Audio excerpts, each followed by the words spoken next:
Good evening. My name is Dowd. I'm currently the Vice President of Education for Toastmasters in Belfast, Maine. Toastmasters International is a supportive learning environment of over 300,000 people worldwide looking to improve their communication and leadership skills. Club Dergo is a closed club due to sponsorship from our company. However, there are 20 other clubs throughout the state and over 100 in the district, which includes the states of Maine, Vermont, New Hampshire, and the 3 eastern provinces of Nova Scotia, New Brunswick, and Prince Edward Island. Our club has been recognized with consistent speech competition success, last year's Toastmaster of the Year, and 4 consecutive years of being recognized with distinguished honors from Toastmasters International. Last year, I practiced a speech about my Special Olympics experience in front of a group of employees at our company who worked in a department called Support Services. This same speech will be the first speech given this evening. The opportunity opened the floodgates to have several other new members join us because they saw that they too had stories they wanted to share. This past year has been an incredible journey of inspiration and transformation for all of us. As a club, we wanted to share that with you. At the end of the evening, you're invited to stick around for a book signing of both of my books that were published this past September. The Transformation of a Doubting Thomas, Growing from a Cynic to a Professional in the Corporate World, which won honorable mention at the 2012 New England Book Festival, and From Fear to Success, a Practical Public Speaking Guide. There is a connection to tonight's events in these books. Toastmasters led me down this path to take the steps to go beyond my painfully shy and introverted shell and break out of my comfort zone. These books are a product of breaking out of that comfort zone. Toastmasters gave me the confidence, which was a contributing factor to changing the course of my life and career, and that is not an exaggeration.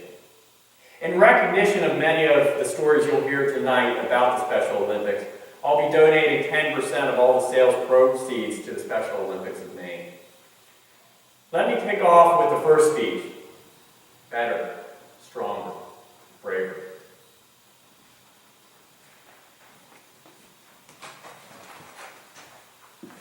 Imagine my painfully shy and introverted 14-year-old daughter Meg, the one who's always behind the scenes, singing a solo in front of hundreds of people at the spring chorus concert. Her sweet voice rose strong and clear as she sang, "I am beautiful in every single way." She was much better than me. Beauty, courage, and determination are not just themes of this Christine Aguilera song. They were Meg. Proud tears blurred my vision. My daughter was transforming right in front of me. She was luminous and confident. She was beautiful. Who is out there in your life who could drive you to be better, drive you to want to change?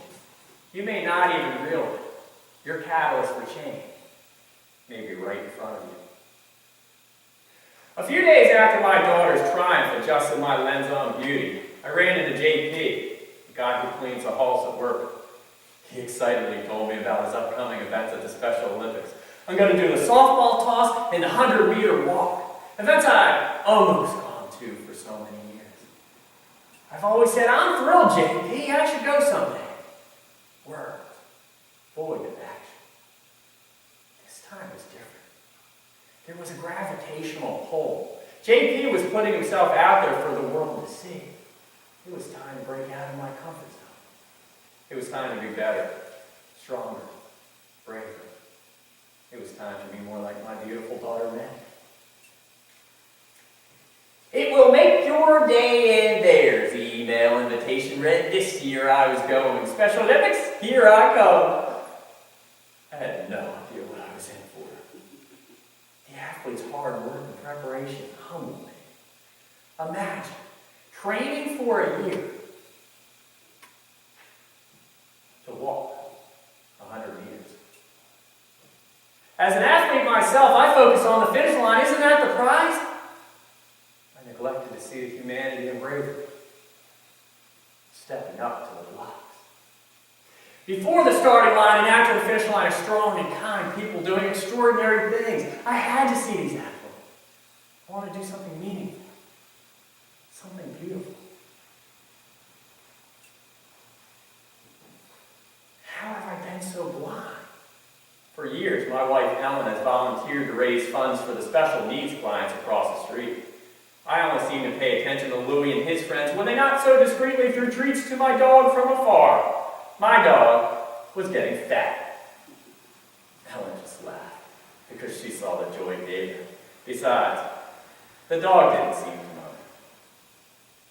Ellen often went to the Special Olympics to see Louie, Scott, Melvin, and others.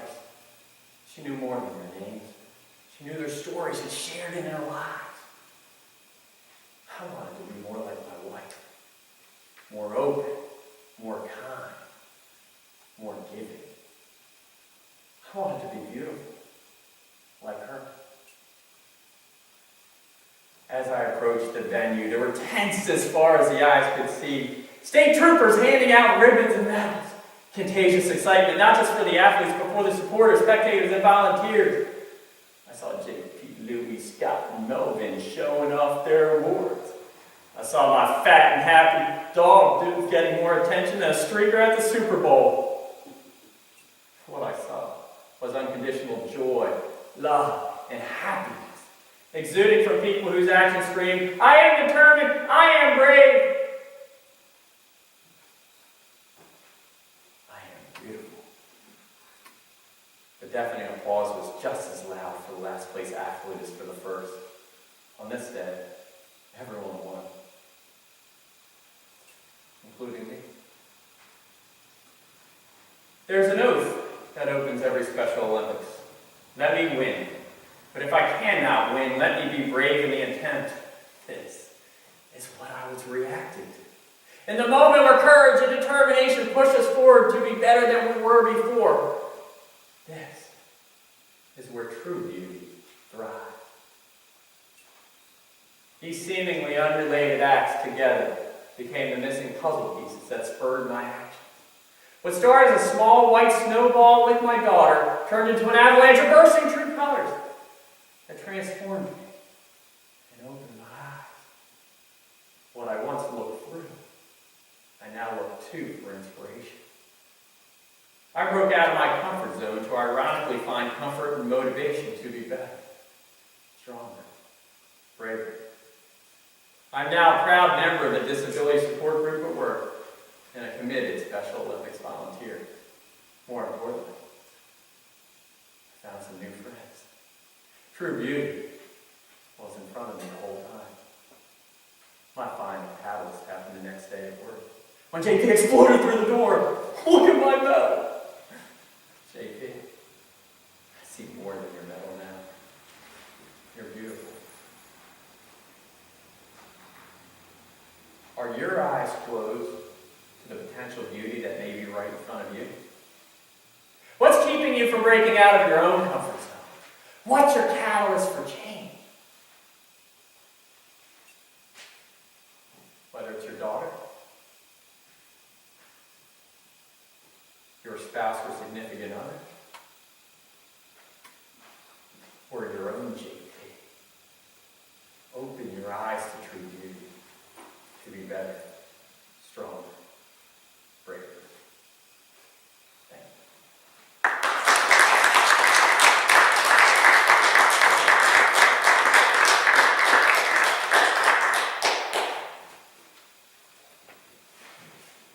Next up, we have Patricia Powers, who was the first out of support services to join our club. Her one-year club anniversary was last month. She completed her first 3 official speeches within a month and is currently 2/3 of her way towards the Competent Communicator certification. Please join me in welcoming Patricia as she presents the history of Special Olympics.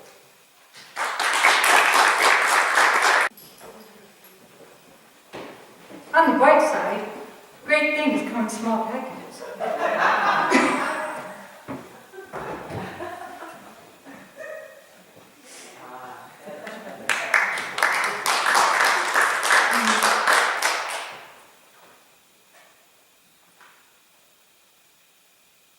Yes. I never really knew about the Special Olympics until I found out that Bank of America had a team. My friend Daisy talked to me about joining the team. It was not until I joined the team that I realized just how important the Special Olympics are. Ernest Kennedy Shriver saw how unfairly and unjustly people with intellectual disabilities were treated. She also saw that children with special needs had no place to play. So she decided to take action. She held a summer day camp in her own backyard with young people with intellectual disabilities. Her goal was to learn what children could do in sports and other activities. Ernest's vision eventually grew into the global Special Olympics movement. In July 1968, the first International Special Olympics Summer Games were held at the Soldier Field in Chicago, Illinois. 1,000 athletes participated in the games. In December 1971, the U.S. Olympic Committee gives Special Olympics the official approval as the one of only 2 organizations to use the name Olympics in the United States. The first International Special Olympics Winter Games were held in Steamboat Springs, Colorado in February 1977. More than 500 athletes participated in skating and skiing events. ABC, CBS, and NBC covered the games on television. In June 1981, in Wichita, Kansas, USA Police Chief Richard LeMunyon launched a Special Olympics awareness campaign that became the law enforcement Torch Run. The Torch Run grew into the movement's largest fundraiser, raising $30 million a year. Bank of America, which was known as MBNA at the time, started the Special Olympics team in Belfast, Maine in 2002. I joined the team in April. This year will be my 4th year with the team. We started practice in April and it runs until June. We practice at the Belfast High School track every Saturday morning. Our coach encourages us to practice during the week as well. We also have fundraisers. Each athlete and coach has to raise $80. The $80 pays for the women's board. The Maine Special Olympics are held at the University of Maine in Orono and the second weekend of June. On Friday, we meet at work and ride to Orono as a team. The first event is bowling, which we do in brewery. Then, after bowling, we go to the Orono campus to find our rooms. After dinner, the coach chooses 2 athletes to hold the banner. We walk in the parade as a team. When we come close to the track and field, there are police officers lined up across and next to each other, clapping as we walk through the line. We follow other teams halfway around the track. The announcer announces each team. And then we go sit on the benches. We all rise and sing the national anthem. The announcer talks about the history of the Special Olympics and how long the Orono campus has held the Maine Special Olympics. A police officer and the U.S. Special Olympian has the torch carried to the center of the field, where there is a big torch, and they light the flame. The big torch is called Flame of Hope. The police officers that carry the torch are called Guardians of the Flame. Saturday is when most of the track and events take place. After each event takes place, we receive our medals. In June 2010, I participated in 3 events: the softball throw, the running long jump, and the 100-meter race. I won a bronze medal in the softball throw and for the running long jump, and a gold medal for the 100-meter race. In June 2011, I participated in 2 events, the running long jump and the 100-meter race. I received 2 silver medals for both events. Last year, I participated in the running long jump and the 100-meter race. I won a gold medal in the running long jump. I was this close to winning the gold medal in a 100-meter race, but I only won the silver, but it was still cool. On Saturday night, they have a banquet and a victory dance. On Sunday, there are very few track and field events left. The Special Olympics is closed with a friendship circle and sing-along. You feel like anything is possible in this world. It is peaceful, a sense of hope, like you're going to camp, meeting new friends from around the world, but you're all in this together. Eunice Kennedy Shriver saw how unfairly and unjustly people with intellectual disabilities were treated, so she decided to take action. Eunice wanted people to know that people with intellectual disabilities could do a lot. She was tired of the way people were treating the people with disabilities. Today, there are more than 3.7 million athletes, ages 8 and up, that come from more than 170 countries to compete in Special Olympics. In the summer of 2011, in Athens, Greece, there were 7,000 athletes from 170 countries that participated in the World Special Olympics. 2,500 coaches, 2,500 volunteers, 3,000 technical officials and referees, along with tens of thousands, family, friends, and fans, showed up to watch the games. I have a goal: to compete at the National Special Olympics Summer Games in July 2016. Thank you.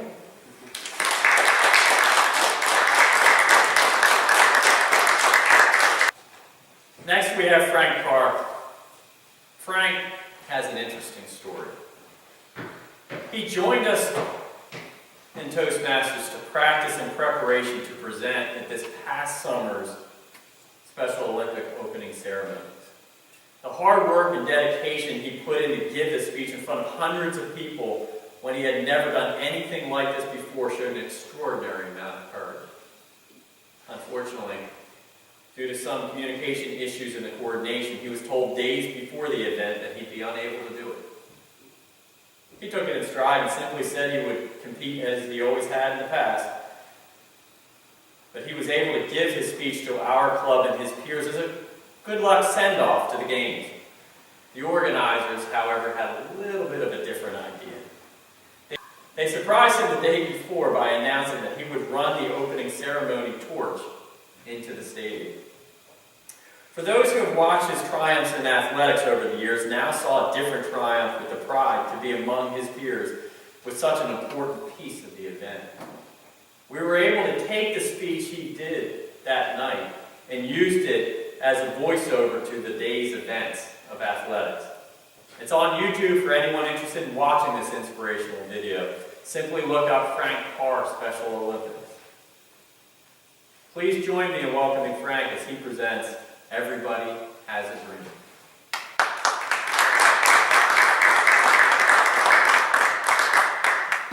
Everyone has a dream. Mine was to compete in powerlifting at the Maine Special Olympics. More than 28 years ago, in 1984, I took a leap of faith and entered my first competition. My mother would like to tell you that I needed to stop talking about it and stop doing it. It was time to live a dream. As all the athletes here today know, it takes hard work and preparation to compete at any level.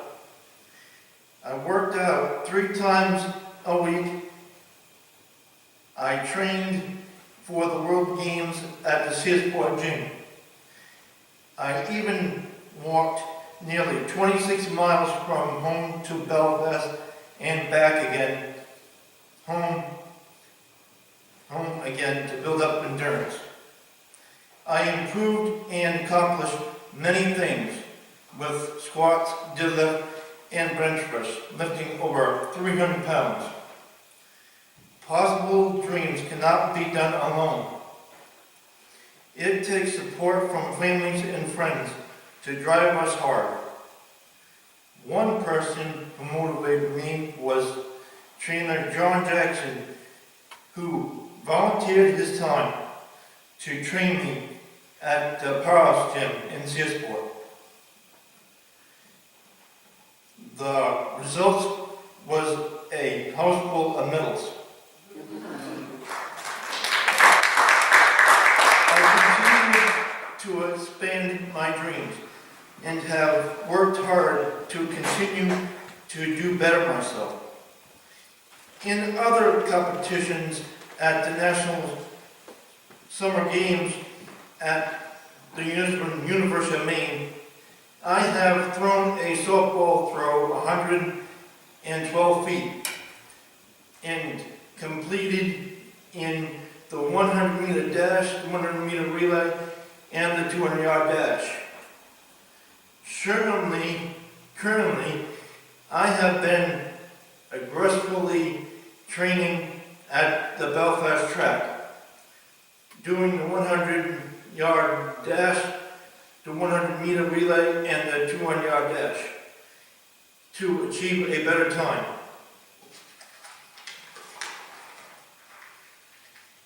Everyone has a dream. Mine started with powerlifting and has grown over the many years as I continued to reach them and set new ones.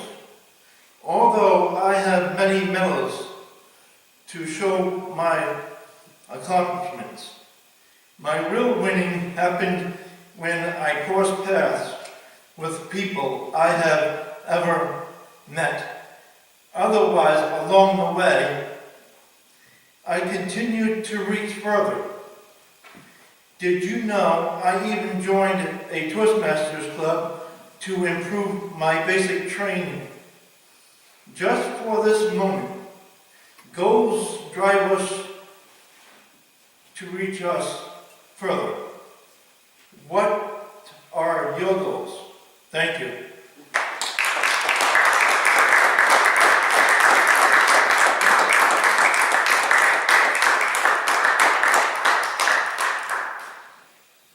Frank, thank you. I'm going to ask that you win no more medals because that thing's getting a little heavy.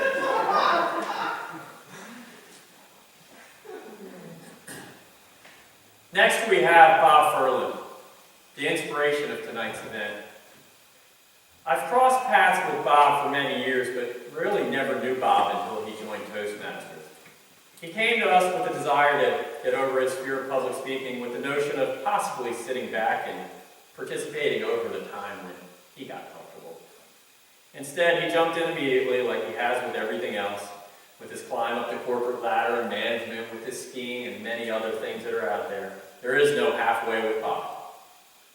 He has been an active member and in less than a year has shown an incredible amount of poise and confidence. Bob is the inspiration behind tonight's event because he gave me a speech to edit for him. It moved me to immediately ask if I could use it as a guest blog article for my website. I knew he had a powerful story that needed to be shared with more than our club. I knew he had a message for the community.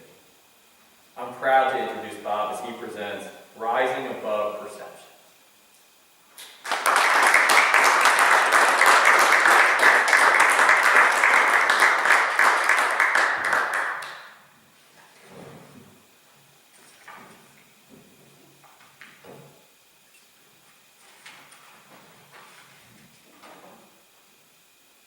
How do we define ourselves? How do we rationalize what is truly important? Do we define ourselves by appearance or looks? How about physical strength, abilities, intelligence, or intellect? What about material wealth? All the following factors play some role in who we are individually, as well as how we view others. It is up to us to personally prioritize what is truly important.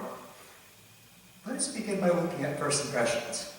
Based on how we feel when we first see somebody, we may unintentionally evaluate by appearance, or even by socioeconomic status, considering how neat or clean a person appears, or even the condition or style of attire they're wearing.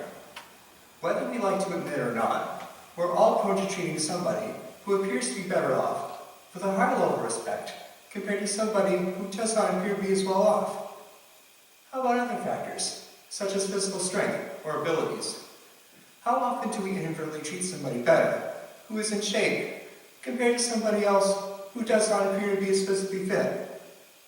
We're all guilty of having preconceived ideas about others within certain areas, based on our own perception of normality. What do you think about when you think about me? Growing up with a disability, I've dealt with a number of perceptions. Let me help you rise above your perceptions.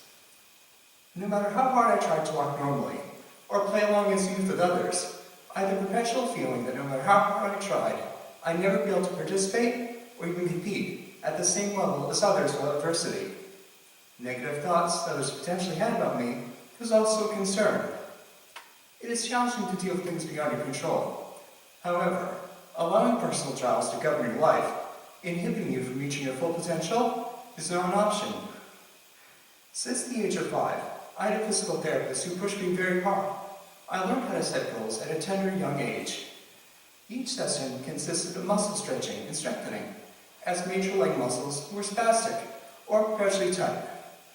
Following the stretching, we would work on functional exercises, which would be little to no effort for a normal person, but was consistently an intense workout for me. These exercises involved standing up in a chair, or attempting to walk in a straight line. What made each of these exercises exceptionally challenging was the fact that after my spastic muscles were stretched, I no longer had the strength previously depended upon. I needed to supplement with my non-spastic muscles, which are very weak, considering the non-spastic muscles are typically vastly overpowered by my spastic muscles and do not have the opportunity to work. From late grammar school through high school, my physical therapist had me work on running laps within the gymnasium. This is challenging enough for the balance problem. After each session, having my leg muscles aggressively stretched, no longer able to utilize spasticity, I had no choice but to supplement with my non-spastic muscles. Each therapy session happened on a weekly basis. I would also train in the gym nearly every day, prior to school, pushing myself to go further and further.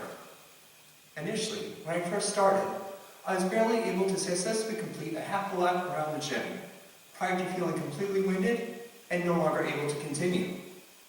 By the end of the school year, I was able to accomplish 10 laps around the entire gymnasium, even feeling the effects of a cumulative therapy session. Growing up, and even now, I've worked so much harder than just about anybody else to simply get around. In addition to physical therapy with my legs, I spent time in high school, college, and even today, working out at various gyms on my upper and lower body. Considering my past, I thrive on aggressive personal goals. My workouts begin with strength training, where I need to achieve 12 repetitions twice in order to achieve goal at moderate weights. The end of each workout is dedicated to cardio, spending quality time on the elliptical. This simulates a natural running pattern that I'm unable to acquire on my own. My standard cardio goal is a full mile within 20 minutes. When I first started on the elliptical, I used a consistently low ramp level with no resistance. As time progressed, I steadily increased the ramp and now run on interval, where every 2 minutes, the ramp and resistance changes from ramp level 4 with no resistance to ramp level 10, resistance level 8. Yes, I'm very tired after each workout. And if you read my posts on Facebook, I'm sure you can understand why. No matter how challenging life becomes, I've learned to rise above, remaining focused on maintaining a positive attitude, even within challenging circumstances. Life gives us two options. One option is to accept defeat by quitting early. The second option is to persevere and push through, no matter how challenging the situation appears. The only limits that truly exist are the limits we establish for ourselves. To summarize this speech, we all perceive things differently upon looking at ourselves and others.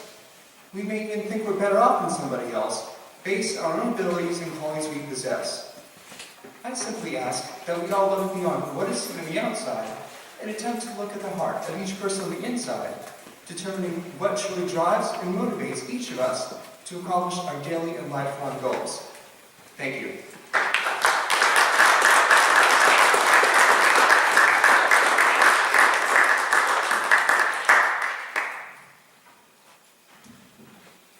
Please welcome Patricia back as she presents Looking in the Mirror.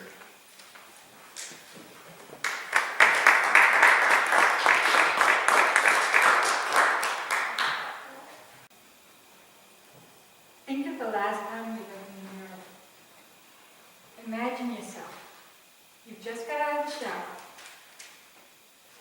and you wiped away the steam in the mirror. What did you see? Did you just wipe away the steam and brush something out of your teeth? Or did you comb your hair? When I was a little girl, I used to hate looking in the mirror. See, I was born with a radiocopenia, which was a birth defect. And I used to hate looking in the mirror because I didn't like the way I looked. When I was little, kids used to tease me or stare at me, and that got annoying. So what I used to do is I'd go into my sister's bedroom, and I'd borrow her shirts to hide my hand. So, growing up, I really didn't like the looks of my hand. I had lots of surgeries. But one night, during one of my stays at Shriners Hospital, I noticed a little girl, and she had no arms. They would cut off at the elbow, and she had no legs. But she was so happy, and she looked so perky and bubbly. And her friend, she would play this little game with her friend.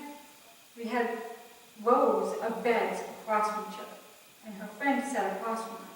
And she would toss her pillow onto the floor, and the little girl with no arms, no legs, edge her bed to the end of this bed. She'd lean forward, and she'd land on her butt. I didn't know how she did that. I was like, wow, it's amazing how she could do that. The nurses kept getting agitated. They'd pick her back up and put her back on the bed, and she'd play the whole game over again. And I thought, wow, this little girl has so much. She seems to be so happy, despite her disability. And I thought, if that little girl can do it, so could I. I knew there was going to be goals that she wanted to accomplish, but I knew she would do it. So, growing up, once I reached high school, I realized I wanted to play sports. So I decided to join the varsity basketball squad.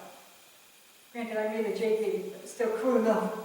So what I learned was, I can do what anybody else could do. All I had to do was improvise. In high school, I learned how to dribble the ball into a little air with my left hand and got it with my right. So, in high school, on the basketball squad, I really learned the essence of the skills of basketball and how to dribble. I made a goal that year that I was going to make a right hand layup. So I would practice in the gymnasium all the time. One day during gym class, I actually made it. The way I had to make the right hand layup was I would dribble my right with the left ball, stick it in the ball in my right, and toss it up. A few times it didn't go in, but I kept practicing and practicing, and eventually it made it in. During the summer, I joined the softball team. My softball coach, she taught me that I could play softball too, which is what I learned. She taught me that there's a professional baseball player who plays, who's one-armed, and he tosses the ball with the same arm as he catches. So my coach taught me to catch the ball really fast with my left hand, swipe the glove off, and toss it with my right. After accomplishing those goals, it gave me some confidence in my life. But then I thought, wow, I can accomplish anything. After college, I went to the theater workshop for the handicapped, because I thought I wanted to be an actress. And as I was down there, on the first day of the theater workshop for the handicapped, I met this guy named Matt Frazier. And when I seen him in the hallway, he walked past me, and I was like, hey! He's like, hey, give me 5. You know, he said, give me 4. I thought he said, give me 5. I went to give him 5, and I realized he had not 1, but 2 radio club hands. He had a beautiful singing voice, and he played the piano gracefully. And I was really impressed. And Matt Fraser, who's from England, he gave me more confidence in my ability. After all these goals I've accomplished, there are certain goals, after all of these accomplishments, there were still obstacles that I had to face. I asked Matt Fraser how he answers questions like, why was you born the way you were born? And that I cannot answer. So Matt Fraser told me about the time that he walked in the Belfast Park, and these kids asked him why he was born the way he was born. And he said in England, they had a birth control pill. And in the United States, they had the same birth control pill. But when they realized that it was giving children birth defects, they removed the birth control from the shelves. In England, they didn't, and his mom was taking him. And that's how he wound up being born with 2 radio-plugged hands. The kids laughed at him. Well, they didn't laugh at him. He just laughed it off. But what happened was the kids did not understand how he said it. So when these kids, when the other people asked the kids how he was born that way, they said something like, his mom didn't like him, so he has no arms. But Matt just laughed it off. And what Matt taught me was how to answer questions like that. He gave me more confidence. After meeting Matt Fraser, I received more confidence in myself and my abilities.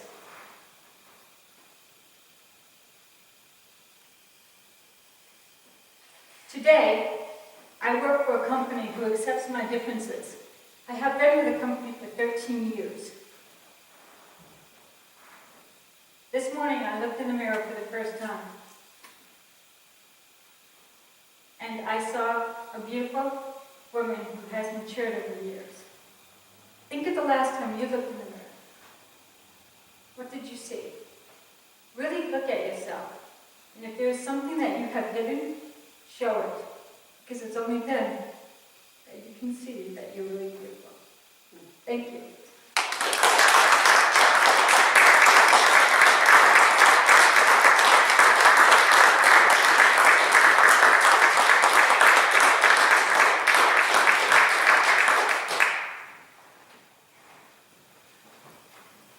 I'm going to end the night with a speech that means an awful lot to me and has been one of the driving factors behind my own transformation.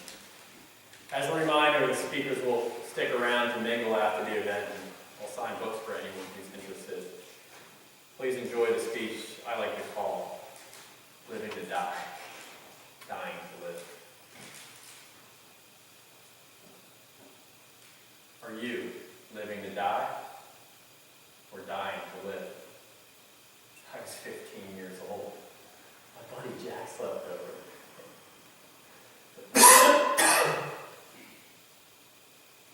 He had a coughing fit for hours. It was deep, constant, and breathless. My parents weren't home. I was scared to death. Jack, wake up! Oh, what? Oh, man. You don't make a guy dreaming of beautiful twins. Beautiful twins! Dude, who does that? Are you alright? He realized he had never told me. You see, ladies and gentlemen, Jack had cystic fibrosis. According to the Cystic Fibrosis Foundation, more than 70,000 people worldwide are affected by this chronic disease that often cuts life short. The main symptom is a thick, sticky mucus. How would you live your life if you knew you had an expiration date? Jack knew he wouldn't make it past the age of 25. He saw the look on my face, a mixture of shock, pity, and helplessness. But he told me not to worry, because it's not about dying. It's about living. Jack was 4'11" with a 5-foot smile. He lived his life the way that we all should, like we are dying. I never saw him sad, angry, or remorseful. He carried the potential burden of an early death like it was a pocket full of change. You never knew it was there until you heard the jingling. Or in his case, the coffin. high school, Jack was an active student with a zest for life, but unable to participate in sports. He took great joy in being behind the camera. He would often hand his candid shots of power playing and would simply say, "Live life." He also wasn't afraid of being on the other side of the camera, where he always jumped in front of yearbook pictures screaming, "Isn't life great?" He often introduced himself as Hank. No particular reason, except it was amusing. Jack went to Widener University because there was too much of life to live and learn. I went to see him his freshman year. We were stopped by Mr. Campus Policeman as we were walking down the street for laughing too hard. He said, "You're drunk, soon to be disorderly." No, just living a good life. Still suspicious. He said, "Don't ever come back again." I told Jack I would die if my parents ever found out. He laughed. I said, "It's not about dying. It's about living."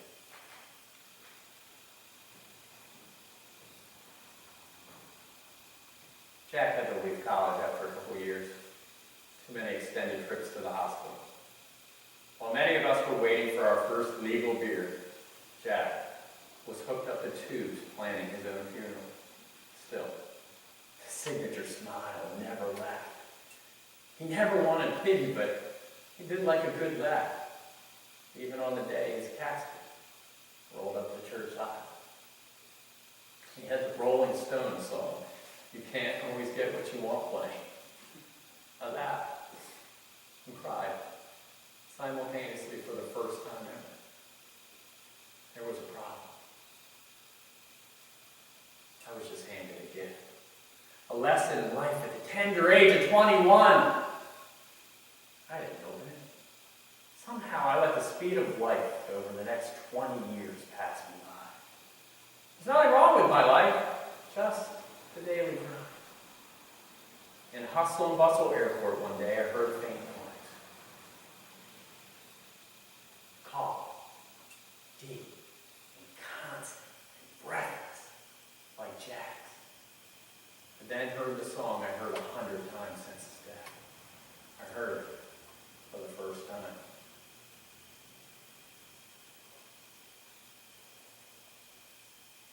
A flood of repressed memories came back. I grabbed the old yearbook when I got home. "Dear Tom, many things have happened between us. You don't know how scared I was that we would never talk again.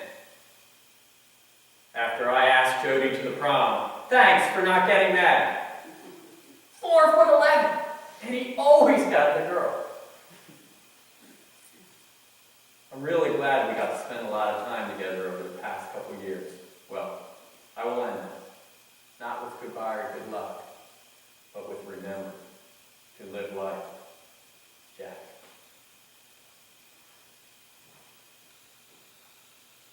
You can't always get what you want, but if you try sometime, well, you just might find you get what you need. I needed Jack, even 20 years later. He lived his life to the fullest, and I had wasted time. But I opened that gift and began to live my life to the fullest. I learned how to play the piano, took up fly fishing, and although terrified of heights, went up in a hot air balloon. I even wrote a book about my own transformation.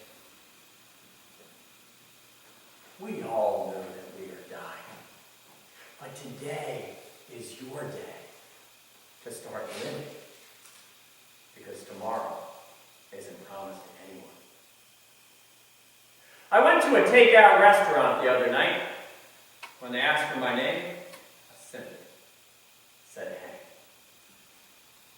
Are you living to die, or dying to live. Thank you.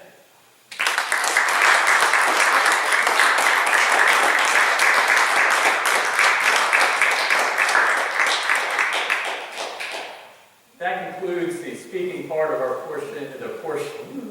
My book speaking. Go buy my book. I can't thank you guys enough. I've watched these guys grow over the last year, and they'll tell you they were nervous. We all get nervous. But the courage to stand up here in front of a bunch of people you don't know, a bunch of people you do, every one of you should be extremely proud of yourself. Congratulations to all of you for being up here.